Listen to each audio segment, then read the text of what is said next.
জানিয়ে দিব এই মুহূর্তে আমাদের হাতে এসেছে বাংলাদেশের গুরুত্বপূর্ণ আপডেট সংবাদের শিরোনাম। শুরুতেই থাকছে একটি চাঞ্চল্যকর প্রতিবেদন।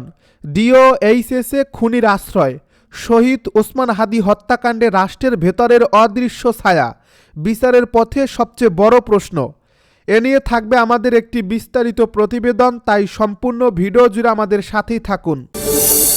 এবারে জানিয়ে দিব অন্তর্বর্তী সরকারকে বেকায়দায় ফেলতেই লোমহর্ষক ঘটনার পুনরাবৃত্তি বলছে বিএনপি নেতা মির্জা ফখরুল। সবশেষে জানিয়ে দিব দেশবিরোধী ফ্যাসিস্ট চক্র নতুন করে হত্যাকাণ্ডে মেতে উঠেছে বলছে হেফাজত। এতক্ষণ শুনছিলেন হাতে থাকা আপডেট সংবাদের শিরোনাম, এবারে বিস্তারিত। তবে তার আগে অনুরোধ রইল ভিডিওটিতে একটি লাইক এবং কমেন্ট করে জানিয়ে দিন ভিডিও সম্পর্কে আপনার মূল্যবান মতামত। আরও জানিয়ে দিন ভিডিওটি কোথা থেকে দেখছেন বা কোন জেলা থেকে দেখছেন। ডিওএইচএসে খুনির আশ্রয়, শহীদ ওসমান হাদি হত্যাকাণ্ডে রাষ্ট্রের ভেতরের অদৃশ্য ছায়া, বিচারের পথে সবচেয়ে বড় প্রশ্ন। অবশেষে সেই গুঞ্জন এবার বাস্তবে রূপ নিয়েছে। যে গুঞ্জন এতদিন সামাজিক যোগাযোগ মাধ্যমে ঘুরপাক খাচ্ছিল, আজ তা আর কেবল কথার কথা নয়, বরং একের পর এক তথ্য, পাল্টা তথ্য আর দায়িত্বশীল সূত্রের বরাতে সামনে আসছে। ভয়াবহ এক বাস্তবতা। জুলাই বিপ্লবী শহীদ শরীফ ওসমান হাদির হত্যাকারী ফয়সাল করিম মাসুদ এখনও ধরা ছোঁয়ার বাইরে, আর তার নিরাপদ আশ্রয় নাকি এমন এক জায়গায় যেখানে সাধারণ মানুষের প্রবেশ তো দূরের কথা, আইনশৃঙ্খলা বাহিনীও চাইলেই ঢুকতে পারে না। সর্বশেষ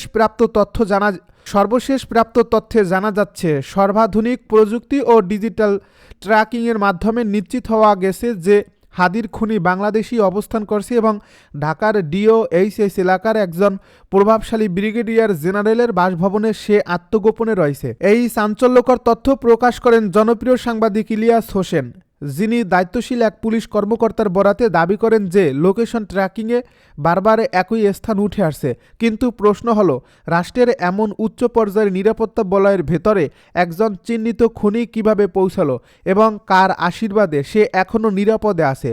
হাদি যখন পুরানা পল্টনের বক্স কালভার্ট রোডে প্রকাশ্যে গুলিবিদ্ধ হন, সেই দৃশ্য ভিডিও ফুটেজে ছড়িয়ে পড়ে এবং পুরো দেশ স্তব্ধ হয়ে যায়। তদন্তে ফয়সালের মুখ স্পষ্টভাবে শনাক্ত হওয়ার পরও কেন সে আজ পর্যন্ত ধরা পড়েনি? কেন 1 মাস পার হয়ে গেলেও তার বিরুদ্ধে কার্যকর কোনো অগ্রগতি দেখা যাচ্ছে না? বরং সময় যত গড়াচ্ছে তত তার অবস্থান নিয়ে প্রশাসনের বক্তব্যে বাড়ছে বিভ্রান্তি। কখনো বলা হচ্ছে সে সীমান্ত পেরিয়ে ভারতে পালিয়েছে, কখনো বলা হচ্ছে মহারাষ্ট্রে অবস্থান করছে, আবার কখনো বলা হচ্ছে তার অবস্থান নিশ্চিত নয়। 21 ডিসেম্বর পুলিশের অতিরিক্ত মহাপরিদর্শক নিজেই সংবাদ সম্মেলনে বলেন, ফয়সাল দেশে আছে নাকি বিদেশে গেছে সে বিষয়ে সুনির্দিষ্ট তথ্য নেই। অথচ এর কিছুদিন পরেই আবার জানানো হয় সে ভারতের মেঘালয়ে পালিয়েছে এবং তাকে সহায়তাকারী 2 ভারতীয় নাগরিক গ্রেপ্তার হয়েছে। কিন্তু এই দাবিও নাকচ করে দেয় মেঘালয় পুলিশ ও বিএসএফ, যারা স্পষ্টভাবে জানায় বাংলাদেশ পুলিশের সঙ্গে তাদের কোনো আনুষ্ঠানিক যোগাযোগই হয়নি।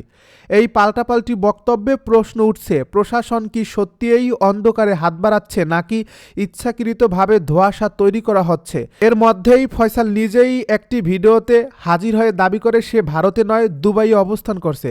সরকার ও তদন্ত সংস্থার বিরুদ্ধে নানা অভিযোগ তোলে, যা পরিস্থিতিকে আরও জটিল করে তোলে।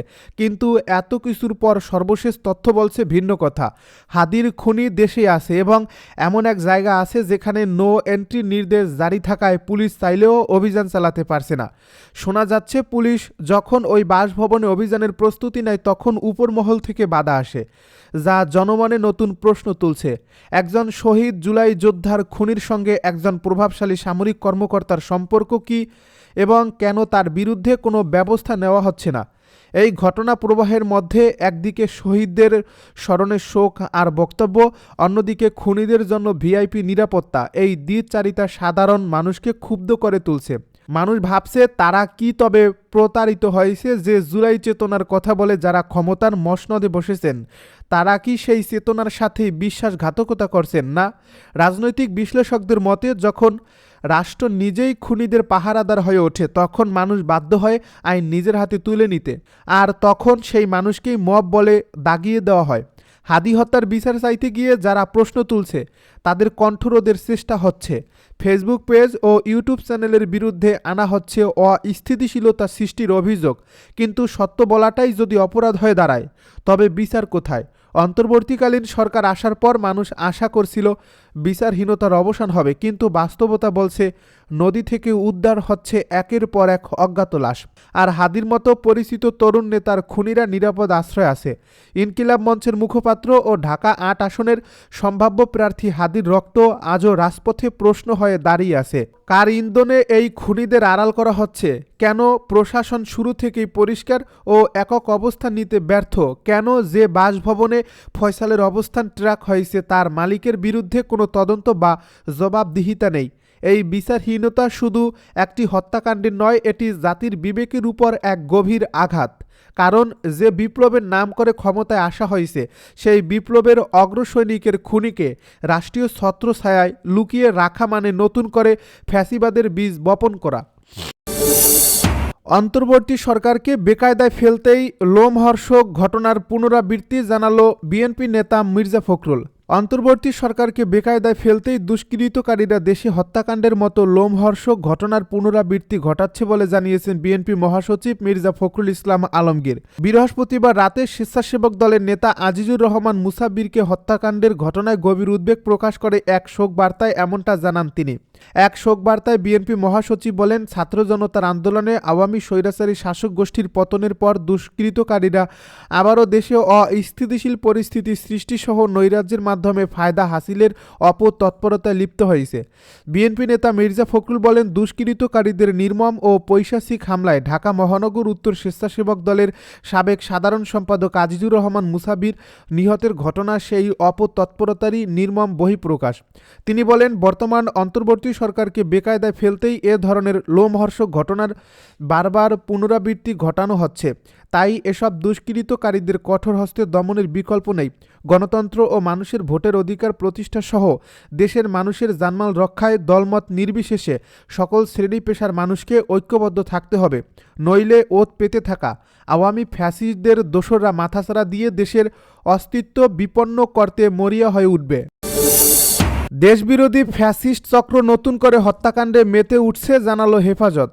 নির্বাচনকে সামনে রেখে দেশকে অস্থিতিশীল করার লক্ষ্যে ঢাকা মহানগর উত্তর স্বেচ্ছাসেবক দলের সাবেক সাধারণ সম্পাদক আজিজুর রহমান মুসাব্বিরকে গুলি করে হত্যা করা হয়েছে বলে মন্তব্য করেছেন হেফাজতে ইসলাম বাংলাদেশের মহাসচিব আল্লামা সাজিদুর রহমান।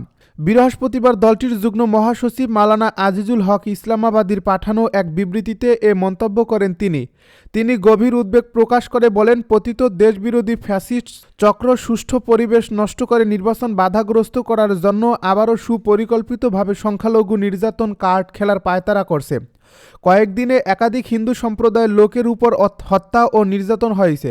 জুলাই যোদ্ধা হাদি ও মুসাব্বিরকে গুলি করে হত্যা মানুষের রক্ত নিয়ে হোলি খেলায় মেতে উঠছে। তিনি বলেন, আমরা মনে করি এই হামলার উদ্দেশ্য বিদেশি বাংলাদেশের ভাবমর্যাদা নষ্ট করা এবং অন্তর্বর্তীকালীন সরকারকে বেকায়দায় ফেলা। কারা এসব ঘটনার ইন্ধন দিচ্ছে, কারা লাভবান হচ্ছে, তাদের বিরুদ্ধে সরকারের কঠোর হওয়া দরকার। নারী নির্যাতন ও সংখ্যালঘুদের উপর হামলাকারী সন্ত্রাসীদের রাজনৈতিক, সামাজিক ও কৌশলগতভাবে প্রতিহত করা প্রয়োজন। হেফাজতের মহাসচিব বলেন, জুলাই বিপ্লবের অগ্রসৈনিক শরীফ ওসমান হাদির হত্যাকারীকে এখনও ধরা যায়নি। দিনে দুপুরে গুলি করে হত্যাকারী কিভাবে পালিয়ে যায়? তারা জুলাই বিপ্লবীদের স্তব্ধ করে দেওয়ার ষড়যন্ত্র করছে। জুলাই বিপ্লবে হাজার মানুষের আত্মত্যাগ ও তিতিক্ষার বিনিময়ে বৈষম্যহীন সমাজ ব্যবস্থা গঠন ও নতুন রাষ্ট্র কাঠামো তৈরির পথে ফ্যাসিস্ট ও আধিপত্যবাদী শক্তি বাধা তৈরি করতে চায়। তিনি আরও বলেন, নির্বাচনের তারিখ যতই ঘনিয়ে আসছে, দেশের অভ্যন্তরীণ একটি দুষ্ট চক্রান্ত বসে আছে, যারা জনগণের মাঝে ভীতিকর পরিস্থিতি তৈরি করে সুষ্ঠু নির্বাচনী পরিবেশ চরমভাবে বাধাগ্রস্ত করতে চায়। তাই তারা এসব ভীতিকর পরিস্থিতি তৈরি করে সহিংসতার পথে হাঁটছে। প্রশাসন ও আইনশৃঙ্খলা বাহিনীকে উদ্দেশ্য করে হেফাজতের মহাসচিব বলেন, আপনারা এই খুনি চক্রের বিরুদ্ধে নজরদারি বাড়ান, দ্রুত এসব ঘটনার সুষ্ঠু তদন্ত ও বিচারের ব্যবস্থা করুন।